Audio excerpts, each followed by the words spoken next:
Hi friends, welcome back to our channel NS Sagubadi. మన channel చూస్తున్న రైతు సోదరులందరూ ప్రతి ఒక్కరూ మన ఈ ఛానల్ని తప్పక సబ్స్క్రైబ్ చేసుకోగలరని నా యొక్క మనవి. అలాగే గత వారం మనమైతే మిరప తోటలో మొదటి స్ప్రేయింగ్ అనేది ఏమైతే చేసుకోవాలో అదైతే వీడియో చేయడం జరిగింది. సో ఆ వీడియో చేసి ఈ రోజుటికి ఇంకొక వారం అయింది కాబట్టి ఇప్పుడు ప్రస్తుతం ఈ మన మిరప తోటలో కురుస్తున్న భారీ వర్షాల నుంచి మన ఈ మిరప తోటలు కాండం కుళ్ళుడు నుంచి అలాగే ఈ వేరు కుళ్ళుడు నుంచి కాపాడుకోవడానికైతే ఈ స్ప్రేయింగ్ అనేది ఉంటుంది. స్ప్రేయింగ్ వచ్చేసి ముఖ్యంగా మనకైతే దోమకి, అలాగే ఈ ఆకులు ఆశించి ఆకులు తినే పచ్చ పురుగుల కోసం, అలాగే మన ఈ లద్ద పురుగులు అనేది మన మొక్క యొక్క కాండం భాగంలో కత్తిరించేసి మొక్క అనేది చనిపోవడం జరుగుతుంది. సో దానితో పాటు అలాగే ఈ అధిక వర్షాల వలన మనకు ఈ మన మొక్కకు అనేది ఈ పండాకు సమస్య అనేది వచ్చేసి ఈ ఆకులు అనేది రాలిపోవడం జరుగుతుంది. వీటితో పాటు ఎటువంటి ఫంగిసైడ్స్ అనగా ఈ కాండం కుళ్ళుడు కానీ లేదా వేరు కుళ్ళుడుకు సంబంధించినటువంటి అన్ని రకాల సమస్యలకు మనమైతే ఈ సెకండ్ స్ప్రేయింగ్ అనేది చేయడం జరుగుతుంది. కాబట్టి ఒకసారి మీకైతే మన తోటను చూపించుకుంటా మనం ఎటువంటి స్ప్రేయింగ్ అనేది సెకండ్ డోస్గా చేస్తున్నామో మీకైతే చూపిస్తాను.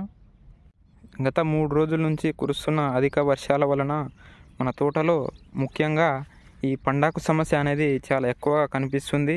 అలాగే వీటితో పాటు మన ఈ రసం పీల్చే పురుగులు దోమలు, పచ్చ దోమలు కానీ అలాగే పేనుబంక కానీ, వీటితో పాటు మనకు ఈ ఆకులు ఆశించి లద్దె పురుగులు అనేటివి కనిపిస్తుంటాయి. కాబట్టి వీటికైతే మనమైతే ఈ స్ప్రేయింగ్ అనేది చేయడం జరుగుతుంది. అదే ముఖ్యంగా చూసుకున్నట్లయితే మెయిన్గా మనము ఈ టాటా కంపెనీ వాళ్ళది నగాటా, దీంట్లో మనము కెమికల్ కంపోజిషన్ కనుక చూసుకున్నట్లయితే ఇథియాన్ 40%, అలాగే సైపర్మిథ్రిన్ 5% ఈసీ రూపంలో ఉంటుంది. ఇది మనకు మొక్క అనేది చాలా మెత్తగా అలాగే కొత్త ఇగుర్లు రావడానికి చాలా ఉపయోగపడుతుంది. అలాగే అన్ని రకాల రసం పీల్చే పురుగులను, దోమలను, అన్ని రకాల రసం పీల్చే పురుగులను, అలాగే ఈ కాండం తొలిచే పురుగును కూడా చాలా సమర్థవంతంగా నివారిస్తుందని చెప్పుకోవచ్చు. అయితే దీని యొక్క డోసేజ్ కనుక మనం చూసుకున్నట్లయితే ఒక ఎకరానికి వచ్చేసి 250 mlను తీసుకొచ్చి మనమైతే ఒక 10 ట్యాంకులకు యూజ్ చేసుకోవచ్చు. ఎందుకంటే ఈ తోట అనేది దశలో ఉన్నది కాబట్టి డోస్ కూడా మన తోటకు సంబంధించినట్టుగానే యూజ్ చేసుకోవాలి. ఎక్కువ డోస్ అనేది యూజ్ చేస్తే మన తోట అనేది చనిపోవడం జరుగుతుంది. అలాగే దీంతో పాటు కాంబినేషన్లో ఫంగిసైడ్గా మనమైతే యూపీఎల్ కంపెనీ వారిది సాఫ్ ఫంగిసైడ్ని అయితే తేవడం జరిగింది. దీంట్లో కనుక కెమికల్ కంపోజిషన్ చూసుకున్నట్లయితే కార్బండిజమ్ 12%, అలాగే మ్యాంకోజెబ్ 63%, డబ్ల్యూపీ అనగా వెటబుల్ పౌడర్ రూపంలో ఉంటుంది.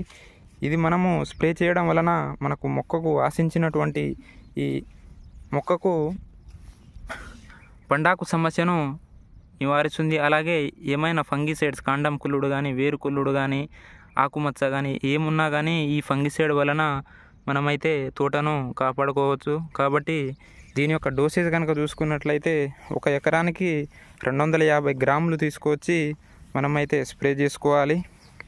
సో ఈ రెండు కాంబినేషన్ అనేది చాలా సమర్థవంతంగా పనిచేసి మన తోట యొక్క గ్రోతింగ్ కూడా చాలా గ్రీనిష్గా రావడానికి సహకారం ఉంటుంది. సో మన ఈ ఇన్ఫర్మేషన్ కనుక మీకు నచ్చినట్లయితే మన ఈ యూట్యూబ్ ఛానల్ని సబ్స్క్రైబ్ చేసుకొని ఒక లైక్ చేయగలరు.